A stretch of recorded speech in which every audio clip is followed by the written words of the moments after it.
right, kids. What time is it?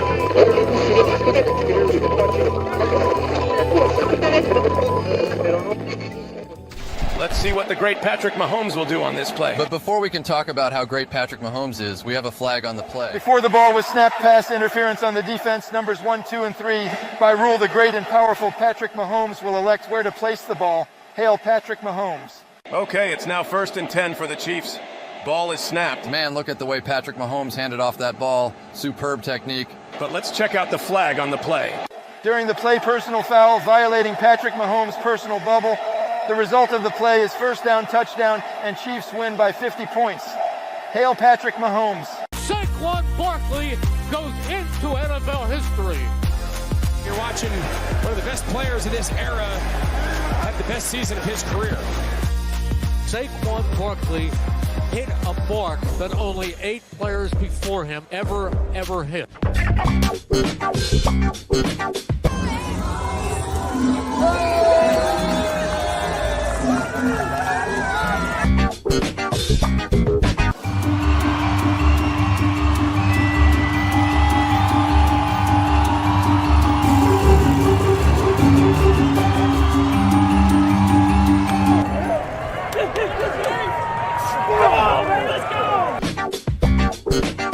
Hey, what's LFG stand for? It's let's bleep go. Oh, okay. I love it.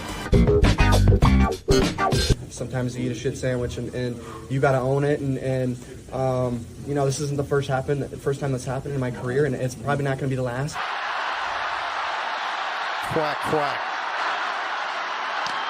And Hacker has it blocked. Tampa Bay's got it. Scoop and score. J.J. Russell. A penalty, too many birds on the field. just grab them. Just grab them. Can you grab them? Nope. Be nice. This is a good luck duck. It's not a good luck duck. Good luck ducks aren't good luck, bro. They're weird. Like, I hate ducks, bro. I would get home and it would be, clean your room. And I would say, not today. I want some eggs.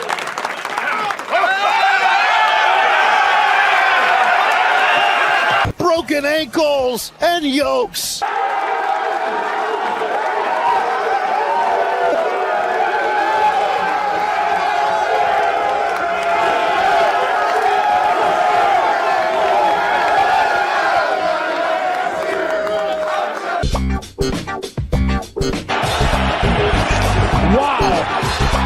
Taylor's gone.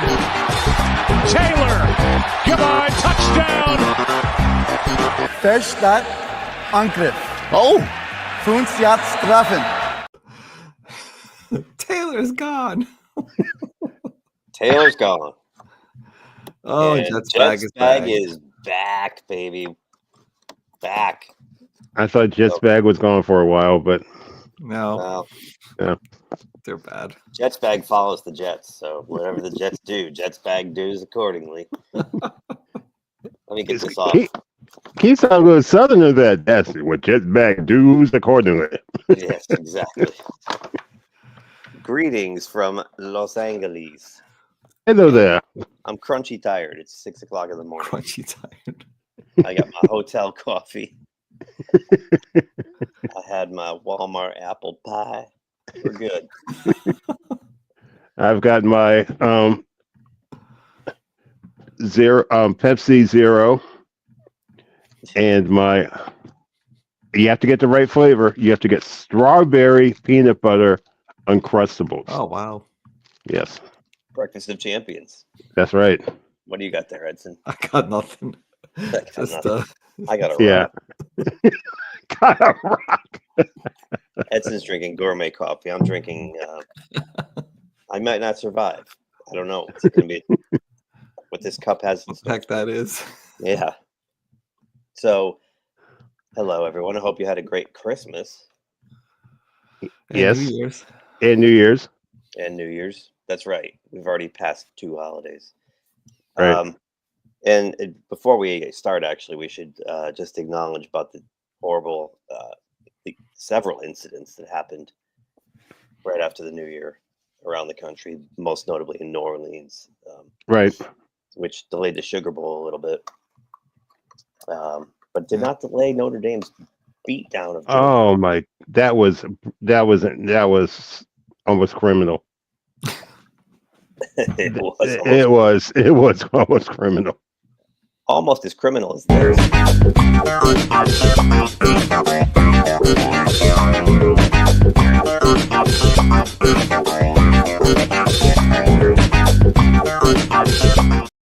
What is with that guy? Where is that from? What happened? It's from the ESPN Detroit, showed that the other night from the Lions 49ers game. That was the kicker before the game. Looking a little well, that's why I put the 70s porn music on there. I know. I was like, and they kept showing that throughout and I'm like, what happened? Was there something blocked or something? But no, it wasn't even a part of the game. They did him dirty doing that. Like it's not a good look. No. All right, I'm going to go back in time. There was a commercial that Joe Namath did years ago about New Miss Pantyhose. He had that same look about him. That's what. Now I saw that when I saw him lying on the ground. I'm like, no, Joe Namath flashback. I worked with Joe a couple times about 20 years ago, and it was amazing how many people would ask him about that commercial. Like every 5 or 6 people that came across him. Hey, remember the pantyhose? You know, that or the Brady Bunch. They asked about the Brady Bunch. Oh yeah. Oh yeah. Crazy. So before we get into recapping, how did everybody do on their picks? Not bad. Not bad. Well, since you're in first place, Edson, do share. 0-5. 0-5. No, 5-0. Oh, it's like. Well, that brings your season total to 64-21. Wow. Bruce, how'd you do? 4-1. We won't ask what the one was. Yeah. That brings you to 59-26 overall.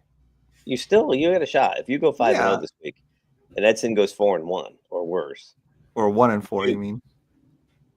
No, because you're right. Yeah, I'm sorry. 1-4. And the worst part is, though, Edson and I will have the exact same picks. We'll pick the exact same game. There's definitely a shot at this because this is the week where I crash and burn. Week 18. Yes. And I'm done. I'm toast. I went 4-1 again, but yeah, I can't. Well, that's still an awesome record, though. I mean, it's which is, I think, because our records are a little too. They're so lopsided. What? I think in the playoffs we should. We should pick with the points. Oh, okay. Ooh. That's fine. Okay. Up the ante a little bit. I'll guarantee you, I'll be under 500 on that one. Edson's on the other phone right now, calling up for the line, seeing what the line is now. I'm like, you need a little help here? Going on all the betting sites. Jimmy Degree cannot come to the phone right now because he's dead. Oh boy! I just figured it'll add a little bit of a more intrigue. Okay. Maybe not. We'll see.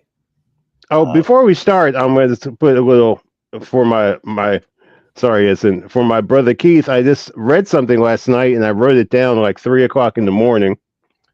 Damn bladder. Anyway, my boy Zeno Chara has made the Hockey Hall of Fame. That's awesome. From the old Boston, my team, the Boston Bruins. Oh, they named the class? I just saw a blurb came through on my phone. I haven't read the whole class yet, but I think changing the subject. I think Alex Ovechkin is like on a mission. Oh my God! Yeah, he wants that record. He wants it. And he'll make another great speech like he did in 2019, where he had to have a translator from his his English to something. He's a good dude. He's gotten better. I like Ovechkin. He's got a bad rap, I don't know why. He's a hell of a player. Yeah. But we're coming to the end of an era with him and Crosby and Malkin and a couple other guys are getting they're aging out. They're aging. Although Crosby's still at the top of his game, and so is Ovechkin. So yep, we shall see. But this is not a hockey show. So, but we should do a hockey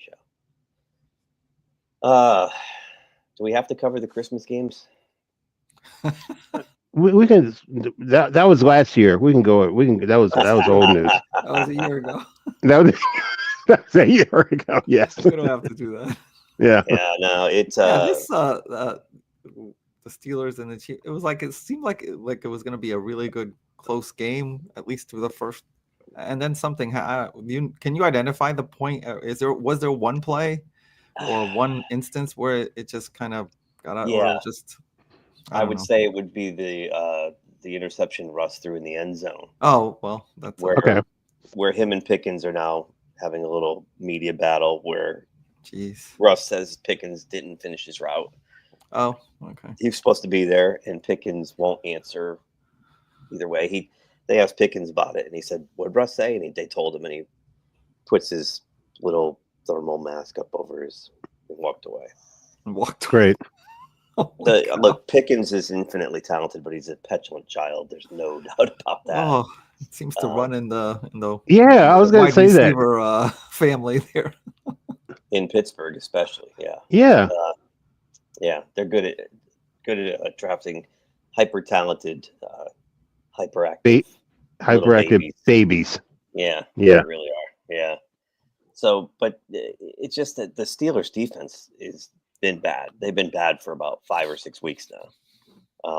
And it comes down to, and it's funny because Tomlin talked about it, that they're not getting turnovers. Right. Yeah. They caused a few in the Chiefs game, but they didn't get the ball. Like the ball just bounced back into the Chiefs' hands. And they used to live off of that early in the season. They lived off turnovers. And if you look at their defensive statistics, they're not great. They're not a great defense. They've been winning games because of the turnovers. And when they're not winning the turnover battle, that defense is porous as hell. They got a real problem, which is why I'll say it right now. They're getting beat today by Cincinnati. So, well, I think another problem would be we talk about it off and on all year that as much as we rag on Kansas City because we're so sick of them, Kansas City's defense comes to play every week. Yeah, they are real. I mean, I thought Pittsburgh had a halfway decent offensive line, but every time Wilson would go back, there was like he was like, yes, he was surrounded. Yeah, and that was without Chris Jones. Without their best rusher. I read that's right. Without Chris Jones. Oh my gosh! I think they had 5 or 6 sacks, right? I don't know. I think it was 5. I think it was 5. A lot of pressure. So. That's what was depressing about them this past week for me is like Kansas City is now like survived through their doldrums and now they're getting really, really good again. And they have a defense. And they have a defense. They have squeaked by when we've covered it week after week after week. They barely escaped the Panthers. They barely escaped, these lower tier teams. Denver, right? Raiders. Denver's a good team, but still, I know what you're saying. And then they go and dog walk Pittsburgh on Christmas Day on national TV in Pittsburgh, which, by the way, Kansas City had 5 sacks on Russell Wilson. Pittsburgh had 0 pressures on Patrick Mahomes. 0 pressures. Stat of the day. Keith is already starting 2025 with a stat of the day. We hate Patrick Mahomes. We wish he would go away. And there's Taylor Swift. Who the hell cares? Stat of the day. Oh man, this is not going to be good. Yeah. So the Steelers are backsliding as they usually do in December. This is the fourth time in 6 years they've lost 3 games in a row in December. So, hey, what are you going to do? On the flip side, their division rival snatched the division away from them in week 17, and they ain't going to give it back. No. Unlike that first game, this one was never even a game right from get-go. It's like, what the heck? What's interesting is when we were getting ready here, I have Good Morning Football on next to me here, and Pete Schrager got a piece of fan mail, and this woman wrote in and said, Lamar Jackson only has 4 interceptions this year, but at least 3 of them are not his fault. And they went back and went through them, and it's true. Wow. The first 3 picks of the year he threw bounced off receivers' hands, or the first 2. The third one was the one where the Steelers-Ravens game, the first one, where Peyton Wilson, the linebacker, ripped it out of Justice Hill's hands. Right. Remember that? Right. And then the fourth one was also against the Steelers, and that was Minka Fitzpatrick, and it was clean. That was a route running error, they say, by Bateman. But you think about it, Lamar could legitimately only have 1 pick this year. If those balls don't bounce off his receivers. So, yeah, they are scary good and looking. I mean, I didn't watch this game because I had stupid family obligations on Christmas. Well, you probably didn't miss a lot in terms of the competitiveness of this game. I was at my dad's, and I just, there was one of those lulls where, like, bathroom break, somebody's going to get something to drink. So I just picked up my phone and looked at the score, and I was like, holy crap. It was some 20-2 or something at the time. I'm like, oh my, 2? How did they even get 2? That's pretty sad. The Texans, like the Steelers, are backsliding into the playoffs, and you don't want to look like this at this time of year. You just don't. It's bad. Yeah, there's a good chance they might play each other in the first round. Two teams backsliding. The backslide bowl. Oh, if we're going to call it the backslide bowl, we need to bring this guy.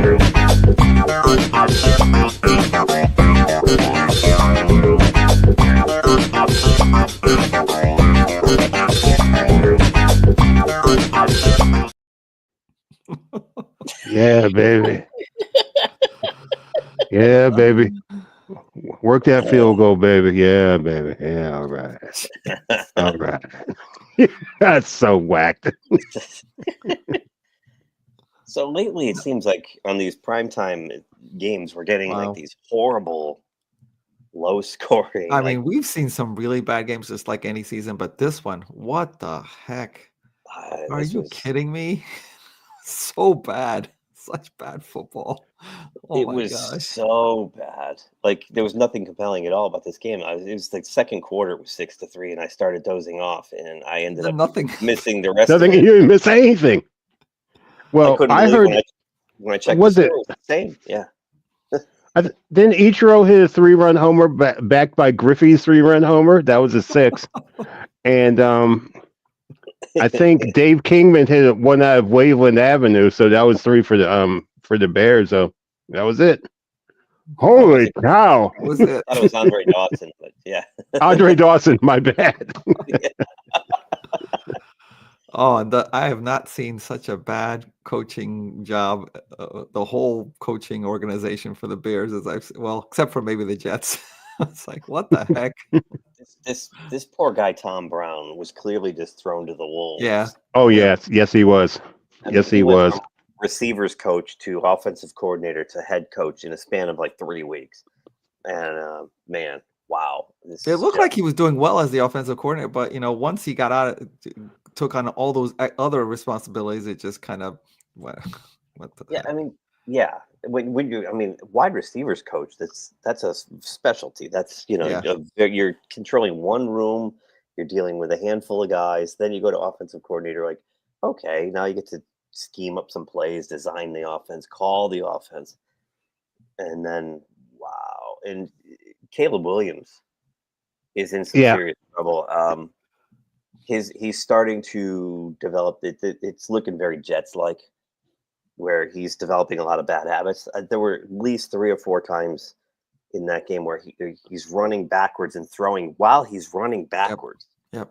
Oh wow! His feet are not even planted. He's running backwards as fast as he can because he knows he's dead meat.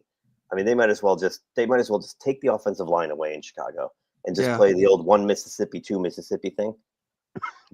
The opponent defense has to count before they can run at him, yep. because he'd have a better shot that way. This is abysmal. I don't even know where you would begin to fix this. I think he's young enough to. He'll be. It's only one season. He'll be okay as long as they do a good job picking the next coach. But we have no confidence in that right now, so we'll have to see. And ironically, we just did this game, but that's been the Houston's problem all year long has been their offensive line. Stroud's been running for his life since week 1, but Yeah. Well, you just brought back a flashback. Well, that 1 Mississippi, 2 Mississippi, 3 Mississippi, 4 Mississippi, 5 Mississippi. That's it. 2 completes or a first down. Yeah, that's it. Yeah, that's it. That's it. I mean, every kid knows. Every strong American boy from any nationality knows that 5 Mississippi and 2 completes or a first down. You're ingrained with that when you're a child. Don't forget, you were allowed 1 blitz, but you had to announce it. That's right. Yes. That's right. That's right. You had 1 blitz. Yeah. Which, thank you for reminding. I've been meaning to bring this up. The NFL rule of this, what I think is one of the stupidest ones that's I believe started this year. You have to announce that you're doing an onside kick. I know. Yes, that's stupid. That is a stupid. Like, what is the point of it then? It's hard enough to get one back, but then you have to tell them it's coming. That is freaking. Yeah. No, my mother's like, that's her all-time favorite play. Mom, the game's starting. Onside kick, Mom. It'd be great to actually see that, but now it's never going to happen because they have to announce it. But I told my mom about that rule. She's like, "What?" I'm like, "Mom, you have to announce an onside kick." No, you don't announce the onside kick. I know. Yeah. You don't announce the onside kick. I think they'll see that as a failed experiment, and when they convene with the rules committee this year, they'll fix that. I want the rules committee to fix a few things. That's one of them. I think they need to make this kickoff rule sort of works. We saw a kick. We'll get to the Giants game, but the penalty's not big enough for kicking it into the end zone. The 35-yard line is not a big enough penalty. I think it should be the same as kicking it out of bounds, put it at the 40. Yeah, I agree. Yeah, I remember. Who did that for the Packers? I think Randall Cobb did that a couple years ago against Detroit. He would catch the ball inbounds on the kickoff, then purposely step out of bounds so the ball would go to the 40-yard line. It was really? Yeah, he did a couple times. Keep 1 foot on the line and catch it out. Right. Yes. Pretty smart football, but I say if you throw it if you kick it in the end zone, or you kick it out of bounds, you place the ball where the ball was kicked. That's a great idea. I think another. Seriously, they'll be behind the beer stand, like lining up. Yeah, exactly. I think another rule should be if you kick the ball through the goalpost on your kickoff, you get 3 points. That's a good one too. Yeah, there you go. Might happen a lot these days. Yeah, but these kickers routinely kicking 58-yard field goals. So, except but on the other hand, missing extra points all over the place. How do you feel? I know. It's so bizarre, isn't it? But it's funny. I was talking to a friend of mine at the gym the other day who's a Giants fan, and this goes back to the offensive line thing, Edson. I said to him, "How many years growing up did John Madden beat it into our heads and circle the offensive line and the defensive line?" And he's like, "See this? This is where the game is won, right here, right in the trenches with these fat, ugly guys." And he's right. The big uglies. I remember he called them the big uglies. Yep. That's why the Redskins back in the day dominated, because they had the Hogs, and it was like, you had Joe.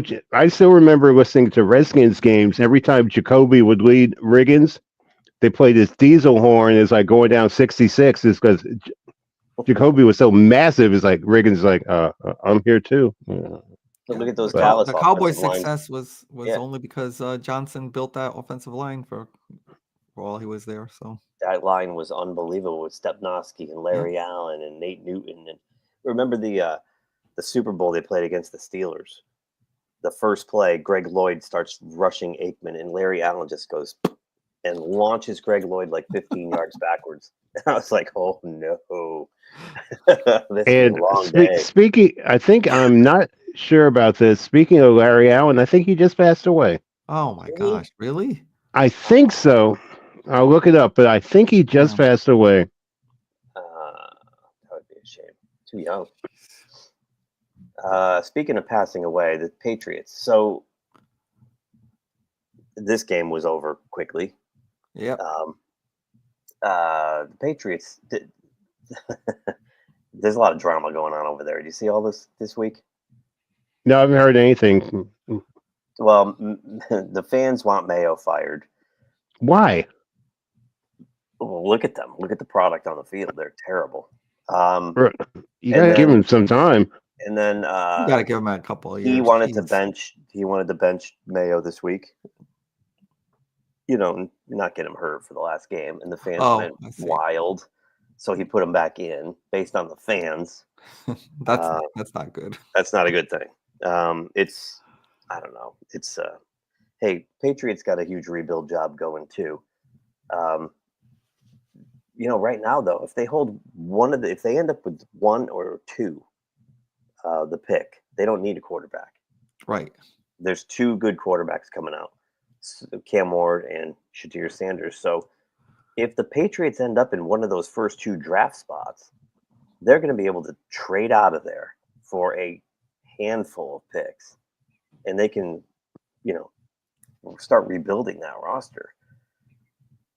So, and maybe that's what that coach was thinking. Oh, let me bench my. That's what I think. Exactly what he was thinking. I don't know. It's crazy, and they're playing Buffalo's backups this week, so it's not. I don't know. But on the other side, the Chargers. This was my best pick of the week. I was like, I was like thinking, oh, is this a really good pick? I'm like, oh my gosh, yeah. I think the Chargers got mad because that's what I was. They got embarrassed against Tampa Bay. Their defense got really embarrassed, and Harbaugh probably said to them, "Guys, you can go back to college because I can take you there." Type of thing. And they said, "Okay, we're going to just throw it in somebody's face." And they've been steadily getting. And I don't see much of Herbert, but he's a damn good quarterback. Very confident. He's really good. Their whole team, they are. And I was shocked. Remember, we had the question last week. Somebody asked if they should start J.K. Dobbins or Deebo Samuel, and I was like, "That's tough because Dobbins is just coming off this injury, but Dobbins had a great game. Yep. I think he had 76 yards and a touchdown." The Chargers, unlike Pittsburgh and Houston, are getting better going into the playoffs. I think they're a year ahead of schedule. And this Harbaugh, what he's done everywhere he goes. Yes, I read something about that. He won at Stanford. He took a terrible Stanford Cardinal team, won with them. Went to the NFL, took the San Francisco 49ers to the championship game, 3 times? Mm-hmm. And almost won a Super Bowl against his brother.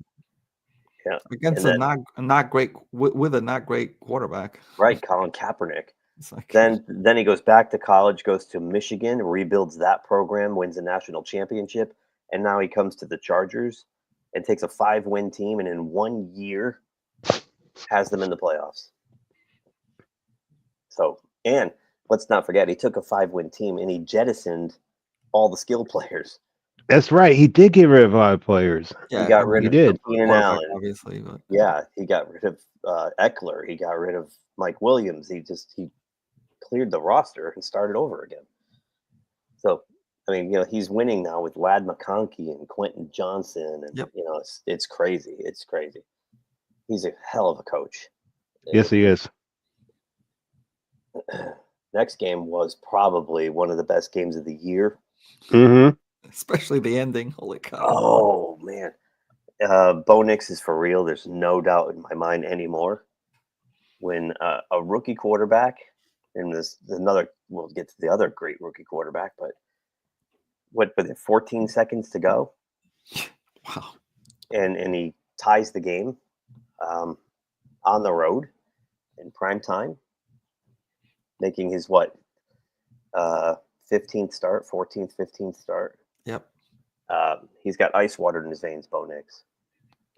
He's just not afraid of anything. And I think the Broncos are going to be scary because they just need a few more pieces here and there because their defense is already really solid. And once this kid gets, a couple years under his belt, look out. Look out. And on the other side, Joe freaking Burrow. Oh my gosh, I'm going to look at these. I looked at his stats. I'm like, that's sick. His stats are incredible. Well, if they were more than an 8-win team, he's probably MVP. Oh yeah, I think so. But if he had won that division, definitely. His defense, and you've got Jamar Chase, who might win the receiving triple crown this year. He leads the league in receptions, yards, and touchdowns, which hasn't been done 4 times total or something like that. Hasn't been done in years. I had that stat somewhere, but traveling, and I don't have all my weapons at my disposal here. But yeah, Cincinnati, they're making the best run they possibly can. They need some help. I think they're going to win today, and then they've got to sit back and hope that your team loses, Hudson, right? And that the Broncos lose. And they ironically, counting on the Chiefs to help them. Yeah. And man, watch out for that division. We've always been big on that division because of the Chiefs, but in the next few years with Denver and the Chargers, if they keep those coaches, Peyton and Harbaugh, I see a big turnover in powers there. And yeah, don't discount the Raiders either. You've got Brady as part of the ownership now. And now that that could be a quick turnaround too. But they interviewed Vrabel this week. They bring him in. Look out. Oh, that would be a nice fit. I hope Vrabel nice does go to the Raiders. See those 3 coaches there. Yeah. I mean, then you look at the coaching in that division all of a sudden, right? You got Andy Reid, Mike Vrabel, Jim Harbaugh. It's crazy.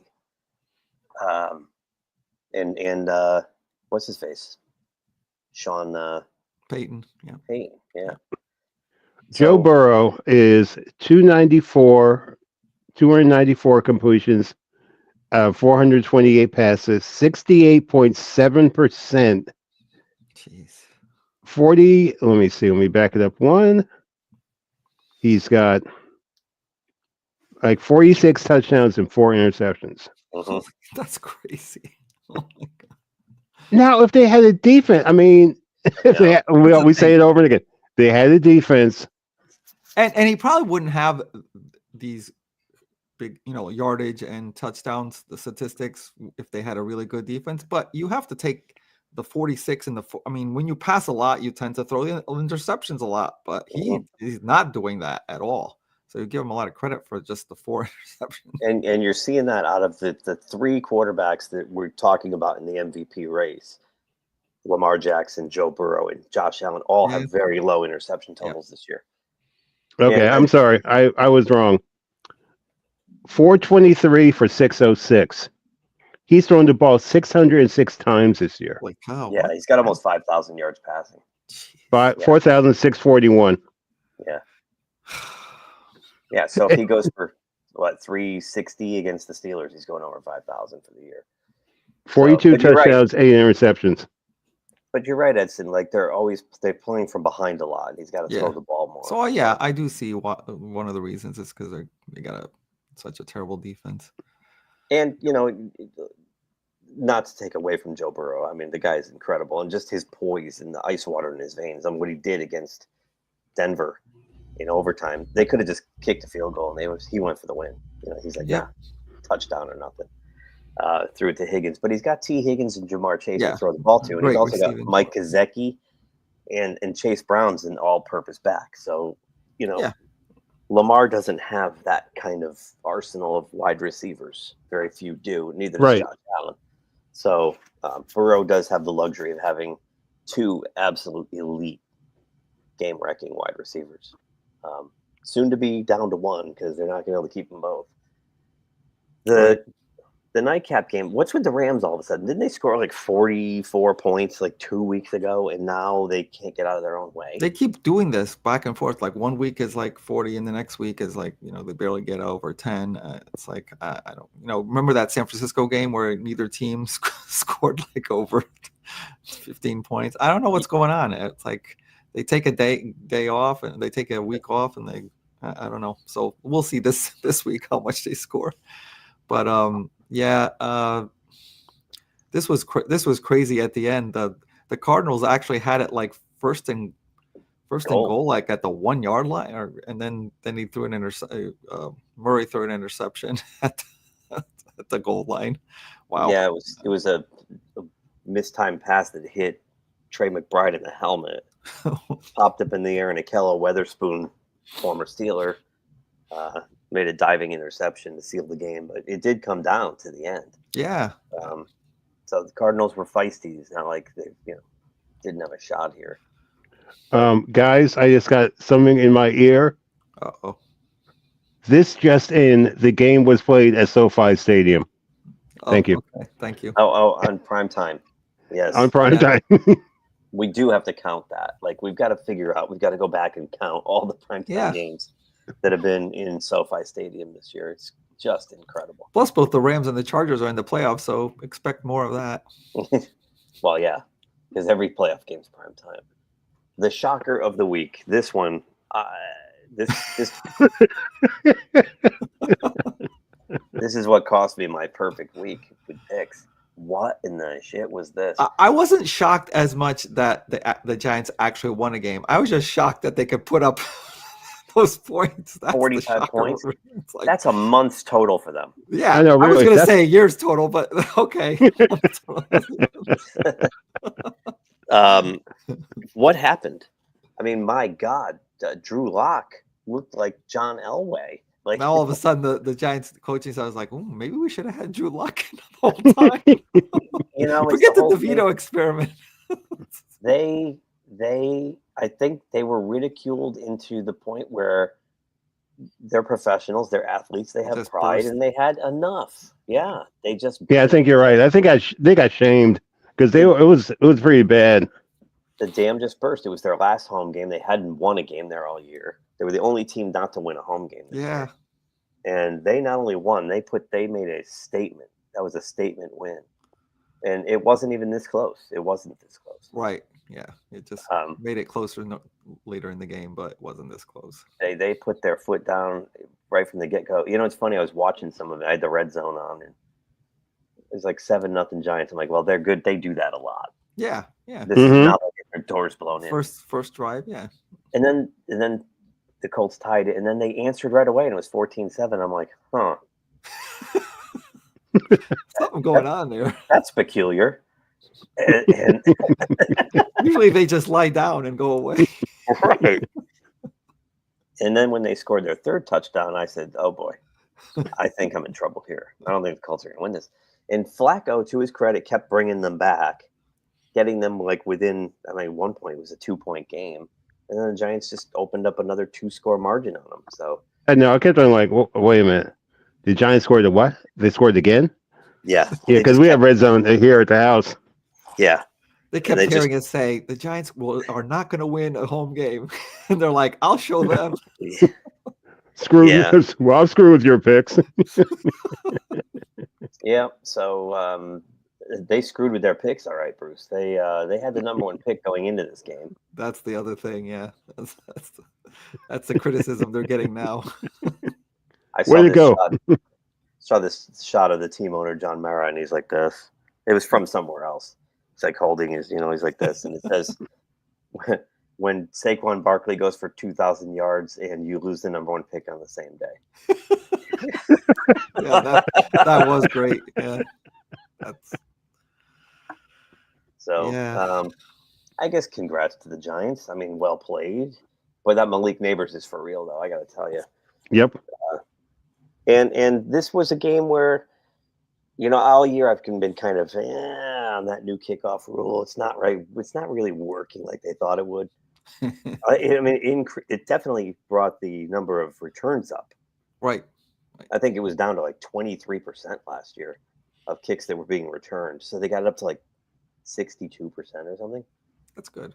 But you weren't seeing what they expected were some big special teams plays. Right.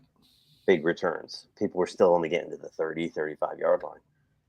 But we had a 100-yard return in this game too. So like I said, I think maybe if they tinker with it a little bit, I think they need to make the penalty for kicking it in the end zone more severe. Because like Mike Tomlin even said it. He goes, you kick it in the end zone, you put it on the 35. Who cares? Because most guys run it back to the 30 anyway. So what's 5-yard difference? Yeah. Okay. It's safer to kick it out and not give them a chance to return it at all, right? So if you make the penalty for kicking it through the end zone more severe, then you'll see even more returns. But oh boy, where is it? Come on, buddy. Jets bag is back, baby. Aaron Rodgers had the worst game of his career. Check this out. He had a 1.2 QBR. Try to zoom that in. Hang on. It's hard to see through this bag. I think that's the point, right? That's what Aaron Rodgers is saying too. Since David Mills, 0.8. Both games against the Bills. I think that last question is the big one. Yep. Is it? Yeah. Yeah. You know what this is starting to remind me of? Joe Namath on the Rams. Oh, that looks so foreign to me. No, it's not only that it looked foreign. He was terrible. It washed up. I mean, he just right.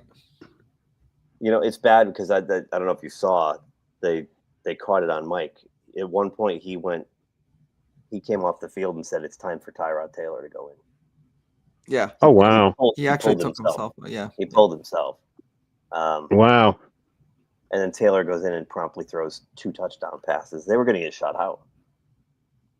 We almost had back-to-back shutouts, so like back-to-back weeks with games with shutouts after going all year with none. So we had the Packers beat the Saints the week before, shut them out, and then this was there was like 4 minutes to go, something like that, when it was no score for the Jets, and then they hung a couple. I mean, it was garbage time. I know. Let's not say that Tyrod Taylor is the savior of the universe here, but boy, the Jets are bad, and that's another. They're bad. And worse, Garrett Wilson wants out, and he wants to be traded. He'll probably be traded in the offseason. And then, did you see what Sauce Gardner did on social media? I thought I heard this. Yeah. What happened? Somebody said something about like, get my buddy Sauce. Like it was like some college kid that might want to go to the Jets, might be drafted by the Jets or something. And said, "Oh, Sauce Gardner will vouch and bring to get you in there." And Sauce Gardner tweeted back, or it was on Instagram. He said, "I'm not telling anybody to come here." Right. Oh, beautiful. Well, can you blame him? No. I don't even think it's a losing thing. It's a culture thing. There's a huge problem in that building, period. This is a bad organization. It's poorly run. It's a toxic environment. When your superstars want out of there like this, after Sauce Gardner, and he's been there 2 years. Garrett Wilson's been there, 3? And they want out. Yeah. You guys have to help me with this. Wasn't it a couple years ago, like 10 or 15 years ago, when the Jets were looking for a coach and they had a chance to sign someone really, really big? And Woody, what's his name? Woody Johnson. Woody Johnson said, I've decided who I want for my coach, and they took Rich Kotite over somebody. I can't remember who it was. I don't think Woody. That was Leon Hess on the team back then. Yeah, but it was like there was a really big name coach out there, and they took Rich Kotite. I can't remember who the big name coach was. Yeah, it was that was 94, 95-ish. Mm-hmm.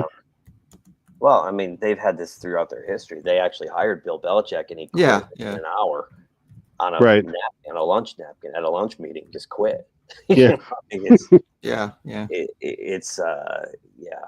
But even when they have, I mean, they've had Bill Parcells in the building. They've had Herm Edwards in the building.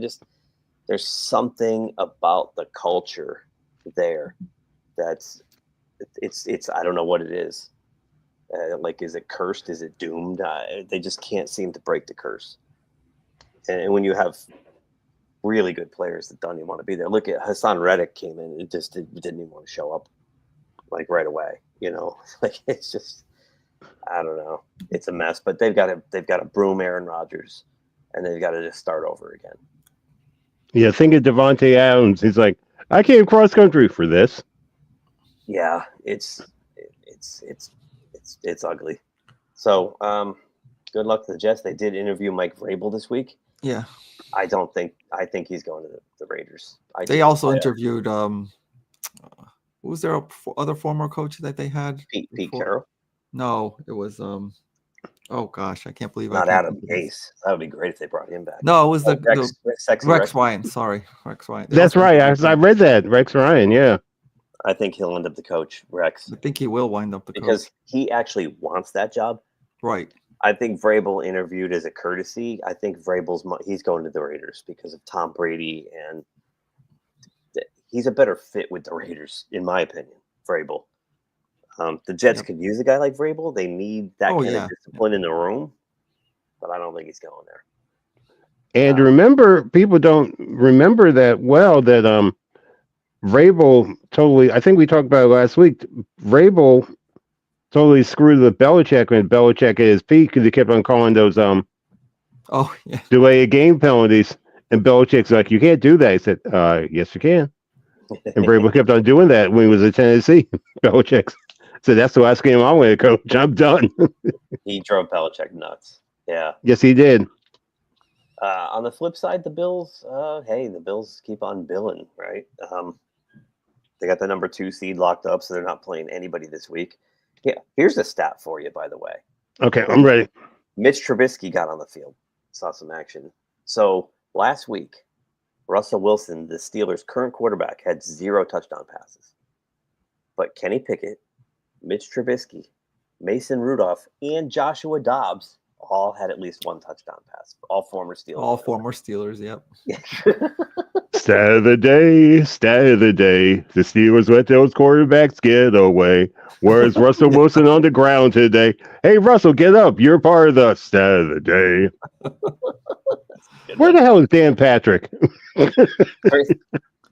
of those quarterbacks were on the roster last year. Pickett, Trubisky, and Rudolph. So then there was the game of the week. Did you see the stadium in the open? Granted, there was a monsoon for this game. Yeah. But when you have a combined 7 wins between 2 teams on one of the last Sundays of the year, this is what you get. Was this game played in Jacksonville? Okay. It was. Oh, in Jacksonville. Okay. Yeah, I guess the only thing I'm going to say is this going to be enough to save Peterson's? I saw Adam Schefter had it here. I think he's going to retire on his own. Oh, wow. Okay. In fact, I'll bring it up right here. So it says the hardest season of his coaching career, and it could be his last. Wow. Okay. Maybe he knows he's in trouble. He's just going to cut bait. He's trying to get ahead of the Black Monday thing. Exactly. Exactly. Well, we all know what comes up on Monday. Monday's Black Monday. Here we go. So the one thing I will say for the Jaguars is not only is Mac Jones a viable backup and auditioning for a starting job somewhere, because I think there's about 9 or 10 teams, if we go through it, that will need a quarterback next year. Yeah. There's only 2 coming up in the draft. So, it's backup quarterbacks might actually be able to earn themselves a bit of a nest egg here. Jones has played decent. He's played at least as good as Trevor Lawrence has. So I don't know if that's a low bar, Yeah, that's not really high. I honestly still think Trevor Lawrence has a great potential. I know he hasn't really shown it ever since he got injured a couple of times, but I think he can be really good in the right situation. I don't know if the Jaguars are the right situation, but I don't think they are either. Maybe a change of scenery and start over again. Is he tied? Is he tied down to a big contract? He just got a big contract. Yeah, he just got That's all he's tied down. Yeah. Well, unless they do something with the trade. Unless they do a Russell Wilson move. Yeah. But Brian Thomas Jr. has been just phenomenal for them. And he'd probably be on track for Rookie of the Year if these quarterbacks weren't so darn good that came out of. And speaking of a Rookie of the Year candidate, Brock Bowers. He just set all kinds of tight end rushing. He went past Mike Ditka in receptions and yards, and And but Mike Dick also played in 12 and 14 game seasons. Yeah. So Right. I hate when they do that. See, baseball statistics are more comparable. But it's so funny because baseball purists still want to asterisk anything that went past 154 for games Right. played. That was 162. That's different than 154. Look at Roger Maris, what they did to him, right? Oh yeah, they totally screwed him over. But in football, nobody gives a crap. That Eric Dickerson set the rushing record in less games than Saquon Barkley. O.J. Simpson said it. In 14 games. In 14 games. Jim Brown said it in 12. So, I hate when people do that with football stats. Like the Steelers fans with the Roethlisberger is way better than Terry Bradshaw. Look how many more yards. Yeah, well, okay. Terry Bradshaw played 14 game seasons, and he played in an era where they didn't throw the ball. Yeah. And where wide receivers could get tackled running their routes. It wasn't hands off like it is now. The Mel Blunt rule. The Mel Blunt rule. Remember Atkinson clotheslining Lynn Swann coming across the field and just decleating him. It's like he was soft, man. He was soft. Can't do that crap anymore. So just these football stats that greatest of all time. Calm down. Like there's different eras of football. It's hard to compare what Jim Brown did to what Saquon. And I'm not trying to disparage Saquon Barkley's accomplishment in any way. I'm just saying it's a different league. So the Saints are right there. So this year in the NFL, they have the haves and the have-nots for sure. Mm-hmm. And the have-nots all seem to have the same kind of problem. Like complete rebuild. Complete rebuild. There's nothing to build around. And the Saints, their roster there's every guy's 100 years old on that team. Mm-hmm. I don't envy anybody who has to go in there and clean this mess up. Right, and they're not going to have a high draft pick either, so it's not like it's got to be the hard way. Just got to do it piece by piece. Piece by piece. I think we can finally use Edson's word from way back when. I'm going to use it. What word is that? Edson, the Saints have finally gotten woozy. Oh, okay. Yeah. I think they've been in and out of wooziness throughout the season, but yeah, this time losing to the Raiders by that much, it's like that. They gotta be. The Raiders, ironically, I think are one of the losing teams that have an easier rebuild. If you ask me, there is some talent there. They have talent. Yes, you put a quarterback in there, and a couple, maybe fix up that offensive line a little bit more, but their defense isn't horrible. They have Bowers. They have decent talent. They need a running game. And they have Crosby. Crosby's amazing. But they gave their running game away. They gave the Jacobs away. What the heck? Jacobs away. So they're going to have to fix that. Where did he end up? Well, he's going to be in a Super Bowl run soon. Jesus, I forgot where oh, yeah, the Packers. Oh, yeah. Life is good. This is cool. Before we get into the Bucs game, and since we're in the holiday spirit, still sort of, right? Yeah. Baker Mayfield surprised his offensive line with I heard about milk and cookies this week. That's a lot of milk. You can do it. The Stein? You won't chug that whole thing. Give me it. You won't do it.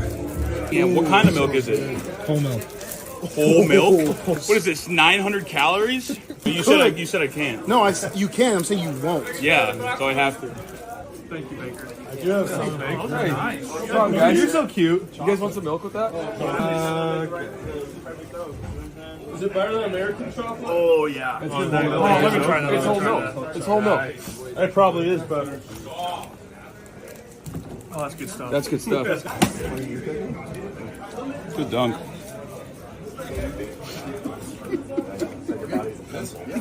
My body is a devil.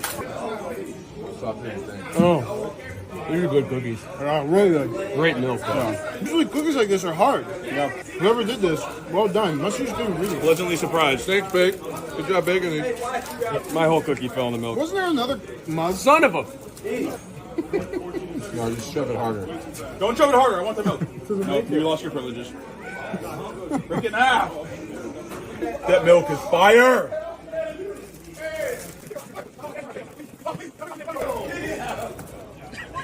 God, I admire you.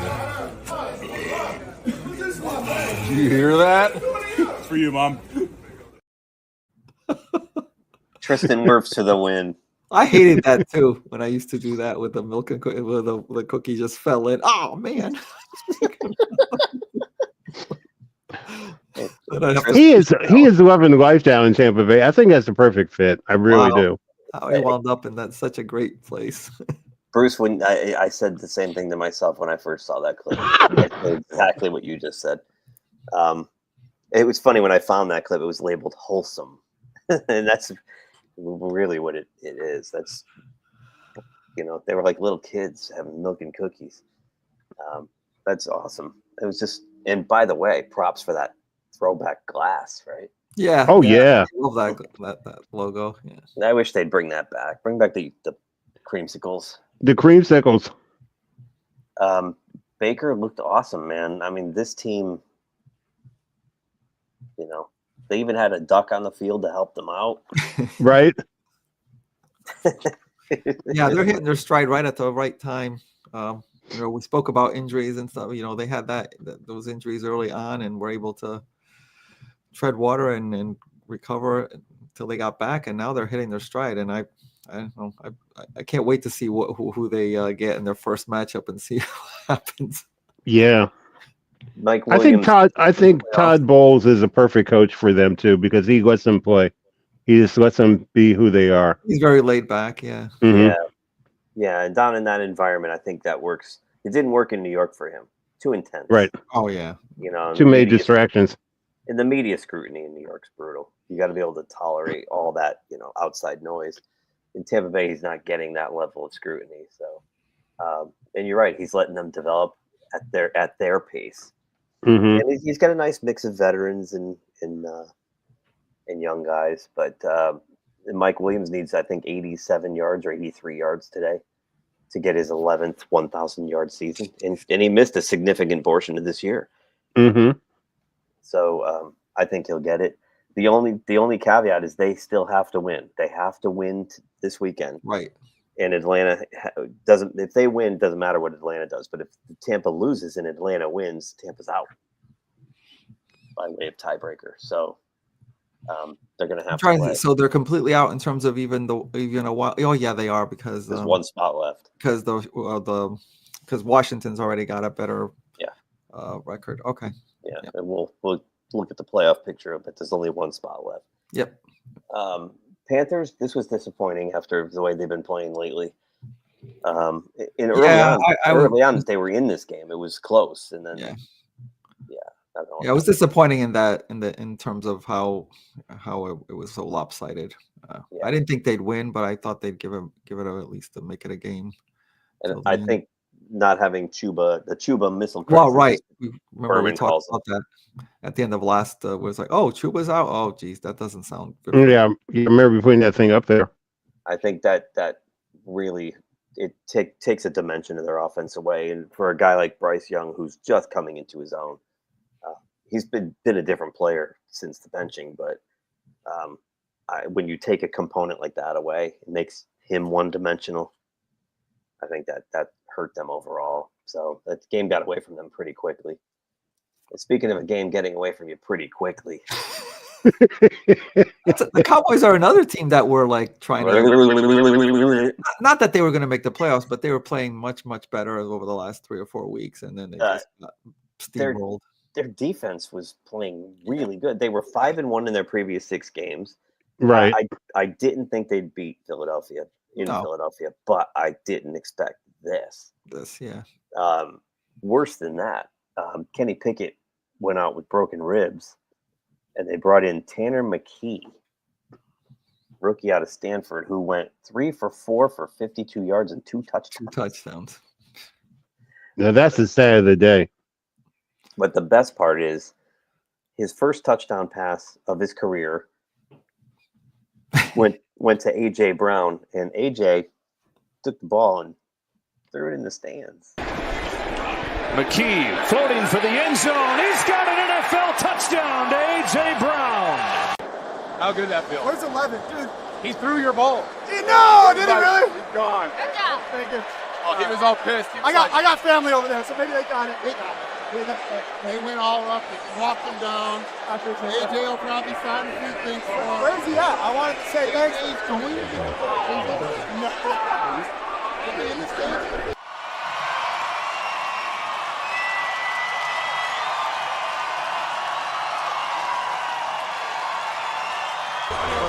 Hey, thank you, sir. Appreciate you. Congratulations. Thank you, good. No, you're good. I appreciate you.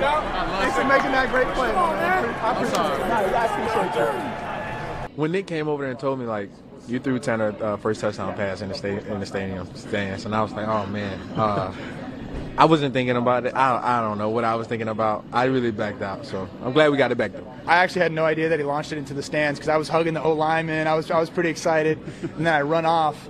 And I'm like looking for AJ, like, you know, I was going to say congratulations, thanks for catching, you know, my first touchdown. And someone's like, oh, he hucked it into the stands. He's trying to go get it back. And so, you know, thankful that he was able to get it back. And yeah, it was a great time. Wow. The joy of youth. Imagine being. Oh my gosh. Kid's got his whole world in front of him. It's pretty awesome. It's pretty awesome. What a great story. And AJ Brown. That kid may see a playoff game. Tanner McKee? Yeah. Never know. Well, Kenny Pickett's out, so he will be the backup right, quarterback. that's what I'm saying. Yeah. On the other side, I think McCarthy saved his job despite what happened to the Cowboys this week. Yeah, it looks like they're not going to make a change at this point. Yeah. But they did release Ezekiel Elliott. Yep. This week. I didn't know we even played with him again. He was so insignificant. Yeah, he well, that I forgot the Rico. I think he's been doing really well. They're figuring, okay, well, it's going to be their future, or someone of the back will be. So it's amazing. How about them Cowboys? Ezekiel Elliott's like the poster child for the running back career expectancy of 3 years or whatever it is. Yeah. Yes. Yeah. He really is. He had a couple of amazing years, but in the last couple 3-4, he's been useless. I think his career's over, and he's only 7 years in the league. It's a shame, but it's also the way of the beast, the law of the West. Edson, can you tell us about this game? No. I mean, it was so funny because it was like right at the beginning, I was like, "Oh, Tua is out! I can't believe it!" And I picked this game. It's like that's right, unbelievable. But it's like the Browns are just they didn't show up at all. It's like what was like their fourth quarterback? I think that they're playing now. There's like just round table of quarterbacks, and there's no consistency. There's no the people around them aren't gonna. The players around them are just not into it at all. It's just they kind of just lay down, and the Dolphins didn't do anything spectacular or anything like that. They just kind of played a ho-hum game and got it done. I was just like shocked that they were able to pull away. It was like close for like maybe almost the first half. It was like 3-3, then 6-3, or I think it was 10-3, and then it was almost like the Browns, figuratively, just kind of like walked off the field and didn't do anything after that. And this was with a backup quarterback, which I thought was like, oh man, I picked this game and now they're going to get squashed because Tua is not. It was like and it was crazy because it wasn't announced when we were doing the show last week. It was kind of like a last minute thing. It's like, oh, and I didn't even realize that there was something going on with him. But McDaniel, I think McDaniel just kind of like said, "Oh, he's not, he's out." And I was like, "Oh man, that's crazy." And it's not like you're just keeping him out for injury risk reasons, because they need every game right now and a lot to help to just get into the playoffs. So I don't know why where this developed all of a sudden. Yeah, apparently it's a hip injury, and he's out again this week. So yep. Yeah, it's bizarre. On the Browns side, Myles Garrett's the only thing that keeps on keeping on. He got 2 more sacks. Yeah. Unbelievable. Unbelievable. But yeah, I mean the Dolphins are pretty ho hum without Tua and also Jalen Waddle. And Waddle, yeah. They're just and basically I know Hill played, but really mentally he's not really there in the game. He hasn't been for the last, I don't know, 5-6 games. So, but they got a good start out of the backup there. Yeah. What's his name from Baltimore? Oh, what the heck? God, I'm drawing a blank on forgot what his name is. Yeah, but I don't know. I mean, Miami's still got an outside shot at that last playoff game. Yeah, but it's like really, and if they get in, what's going to happen? You really think they're going to do anything in that first game? It'll probably be against the Bills in Buffalo. Tyler Huntley, is that another Huntley. Pittsburgh quarterback? No, Baltimore. Baltimore. Scoob Hunt. Yeah. Scoob Huntley. Yeah. Yeah, I mean, even if that's a thing. It's like so demoralizing. Even if I really wanted them to, it's like, okay, you made the playoffs, so what? Just so you can be a sacrificial lamb for the first game. Oh, you sound like a Steelers fan.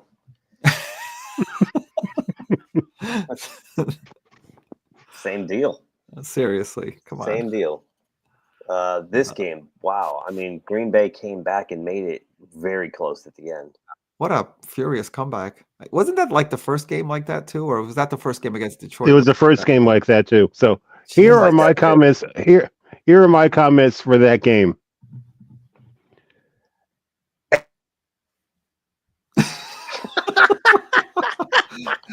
Luckily, he muted himself, man. Wow.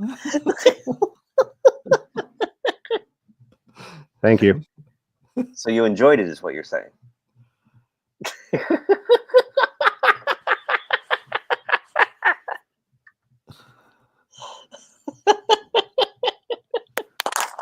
Actually, I was very curious about something in this game. Not that it made a big deal, but down 27-10, they scored a touchdown and they went for 2 there. What was the point of that? Was their kicker injured or something like that? To make No, they have a perfectly good kicker. I don't know why they went for 2. I mean, at that point, what? I mean, it would have worked out in the end if they could have gotten the ball in field goal range and then win it by a point. I get that, but you can't see that at 27-10, can you? I don't know. No, and then when you miss, it forces it. Yeah, then it forces you an extra touchdown that you need at the end if you miss it. I don't get that play, but I don't know. Maybe it was a mental lapse. But yeah, they really made it tough for the Vikings. I think it was a great play, a great drive at the end to run up. I was like, oh, Green Bay's going to get the ball back, and it was like they really did a great job. Geez, I forgot his name already. The Vikings quarter. Darnold did a great job on that drive just to grind out those last 2-3 minutes. Wow. Yeah, they've now won 10 in a row in Minnesota. They still have a shot at the number 1 seed, and when we make our picks, we'll talk about it. Yep. But I just want to say to my buddy Doug, if you're watching, who said, "How could you put the Vikings in your power rankings?" Are you kidding me? How can you not? How can you not put them in the power rankings? Yeah. And I put their locker room celebration on the front of the, in our open. Yeah. And what I love the most about it is, well, first of all, Sam did that interview with Tom Brady on the field first. So they were all in the locker room and they waited for him to come in and before they did anything. And then, hoisted him up. And you got to feel so good for Sam Darnold. I know it stings, Bruce, but you got to feel good for the guy. And my favorite shot is when they cut to the wide shot and Kevin O'Connell was just standing on the side. That was cool. Just letting his guys have their moment. Yeah, sorry, Bruce, that Darnold didn't find his pumpkin against the Packers. Maybe next week. Yeah, and when we do our off-season show, we really got to talk about Minnesota now. I think they've got a problem they didn't anticipate. Yeah, and I all year long I was like, Sam Darnold's a great story, but where is he next year? Because he's a free agent. I think they got to keep him. You better keep him. You better keep him. But you drafted a quarterback number 1 last. That's the thing.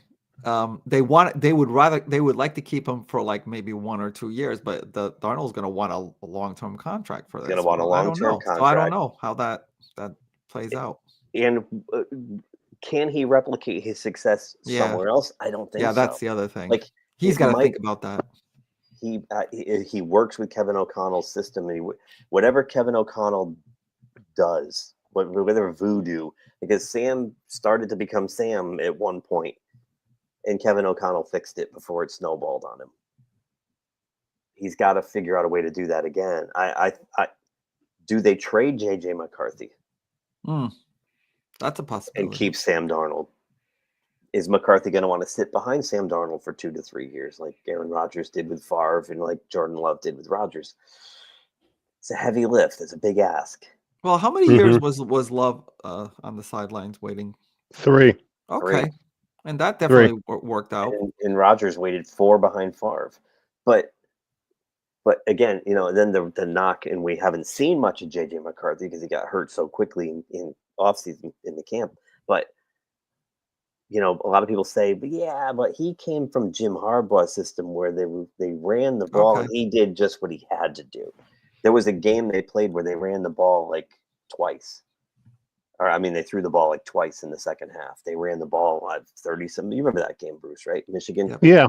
Yep. It was against Penn State. They didn't run the ball. They didn't pass the ball for the whole second half. The whole second half. So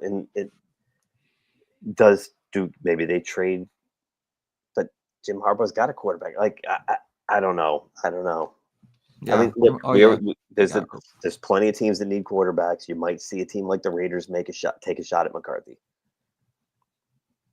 Make a trade. Would like Darnold maybe accept a 3-year kind of like high end deal, but not the highest end, but like kind of like relatively high end, and then you figure McCarthy, has to completely recover from the injury, maybe stay one more, and then you have a choice to not play out those 3. I don't know, something like that.